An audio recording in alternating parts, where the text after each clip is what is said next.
Hello everyone, কেমন আছো সবাই? তো দেখো, আজকে 4 তারিখ সন্ধ্যাবেলা আমি কেকের ব্যাটার তৈরি করছি, কারণ 5 তারিখ ওর জন্মদিন। আর আমি এটা ওকে রাত 12টার সময় সারপ্রাইজ দেবো। আমি চাইলে কিনেই আনতে পারতাম, কিন্তু আমি জানি ও এতেই বেশি খুশি হবে, তাই আর আমি কিনিনি, বাড়িতেই বানিয়ে নিয়েছি কষ্ট করে।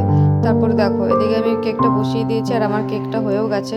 কেকটা খুবই সফট হয়েছিল, কিন্তু আমার ভুলে কেকটা পরে খুব হার্ড হয়ে গিয়েছিল, কারণ আমি এটা ফ্রিতে রেখে দিয়েছিলাম। যাই হোক, তারপরে আমি একটু বেলুন ফুলিয়ে নিচ্ছিলাম, সব কিছু রেডি করে নিলাম। আর বেলুনটা ফুলালাম তার কারণ একটাই, যে ভাবলাম শুধু কেক নিয়ে যাব, একটা ক্যান্ডেল, একটু বেলুন ফুলিয়ে নিই। তারপরে যে ক্যান্ডেল দিয়ে সাজিয়ে নিয়েছি। তারপর আমি জানতাম যে ও আজকে, মানে ও আইডিয়া করে নিয়েছে বোধহয় যে আজকে ওকে আমি সারপ্রাইজ দেবো, কারণ আমি রোজ এত লেট করি না, রোজ আগেই চলে যাই। এত লেট যখন করছি সেটা স্বাভাবিক, জানাই যায়, ও সেটা জেনে গেছিলো। তারপর দেখো, আমি এখন অনেকক্ষণ দাঁড়িয়েছিলাম, প্রায় 5 মিনিটের মতো গরমের মধ্যে, আমার মানে একদম কোনো আওয়াজ না করে। তারপর তোমরা দেখো, আমি যখন কেকটা নিয়ে ঘরে যাই, ওর রিয়েকশনটা তোমরা দেখো, দেখো কতটা খুশি হয়েছে, ও খুবই খুশি হয়েছে। ও বলছিল যে কেকটা খুবই ভালো হয়েছে। তারপর দেখো, ঘরে ঢুকতে ঢুকতে মোমবাতিটা নিভে গেল, আর ও বলছে এ কি, মোমবাতিটাই তো নিভে গেল।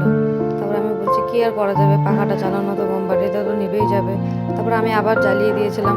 তারপর ও এখানে কেকটা দেখছিল যে ভালোই তো হয়েছে, কখন বানালা, আমি তো দেখলামই না, টেরই পেলাম না, এইসব বলছিল। তারপরে এই দেখো, এদিকে অনিকেত ভিডিও কল করে নিয়েছে, ওর ভাগ্নে। তারপর ও উইশ করছিল, সবাই, দিদি ছিল, দাদা ছিল, সবাই মিলে উইশ করছিল ওকে। তারপর আমরা কেক কাট করে নিলাম। তারপর ও কেকটা কাটলো। কেকটা দেখো, আমার বলে এতটাই শক্ত হয়ে গেছে, ও কাটতেই পারছিল না। আর বলছিল যে কেকটা কাটতে মনে হয় এখন একটা দা লাগবে, দা নিয়ে আসতে হবে, কারণ এই দিয়ে কেক কাটছে না, এতটাই শক্ত হয়ে গেছে। যদিও প্রথমে নরম ছিল, আমার বলে শক্ত হয়ে গেছে। তারপরে যে ও আমাকেও খাইয়ে দিয়েছিল, আমি ওকে খাইয়ে দিয়েছিলাম। তারপরে যে অনেকে খাওয়াচ্ছিল, ও ছিল না, তো যাই